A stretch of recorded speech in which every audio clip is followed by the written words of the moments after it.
দেখুন, ভালো লাগাটা দোষের না, কিন্তু এই ভালো লাগা থেকে শুরু হয় ভালোবাসা।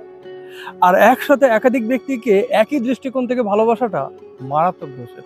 আমরা যখন প্রথমে সমুদ্রের পাশে আসি, তখন আমাদের সমুদ্র খুব ভালো লাগে, কিন্তু কিছুদিন সমুদ্রের পাশে থাকার পর তখন আর আমাদের সমুদ্র অতটা ভালো লাগে না। তখন আমাদের পাহাড় ভালো লাগে। কিন্তু পাহাড়ে যখন আমরা অনেকদিন কাটাই, তখন আর আমাদের পাহাড় ভালো লাগে না। তখন আমাদের মরুভূমি ভালো লাগে, তখন আমাদের জঙ্গল ভালো লাগে। ঠিক এভাবেই মরুভূমির পাশে যে মানুষটা বাস করে, তার আর মরুভূমি ভালো লাগে না, তার পাহাড়, জঙ্গল, সমুদ্র এসবই ভালো লাগে। আমাদের প্রত্যেকটা মানুষেরই কিন্তু এভাবে ভালো লাগার পরিবর্তন হতে থাকে। আর এই ভালো লাগা থেকেই শুরু হয় ভালোবাসা। দেখুন, ভালো লাগাটা অপরাধ না, কিন্তু একটা সময় যে মানুষটাকে আপনার সবচেয়ে বেশি ভালো লাগতো, যাকে আপনি সবচেয়ে বেশি ভালোবাসতেন, যে আজ আপনার জীবন সঙ্গী, তাকে আর আজ আপনার ভালো লাগছে না।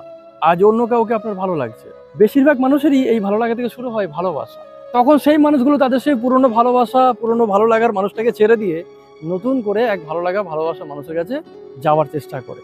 পাহাড়ে থাকা মানুষগুলো যেভাবে পাহাড় আর ভালো লাগে না, তারপরে তারা সেখানে ভালোবেসে থাকে। মরুভূমির পাশে থাকা মানুষগুলোর যেমন মরুভূমি ভালো লাগে না, তারপরেও তারা সেখানে ভালোবেসে থাকে। শুধুমাত্র ভালো না লাগা আর ভালো লাগার জন্য একটা মানুষের হাত ছাড়া এবং একটা মানুষের হাত ধরাটা, এটা মারাত্মক বোকামি। আজ আপনার যাকে ভালো লাগছে, কাল তাকে ভালো নাও লাগতে পারে।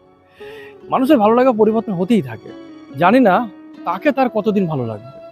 যার জন্য আপনি এতদিন পাগল ছিলেন, তাকে আজ আপনার ভালো লাগছে না।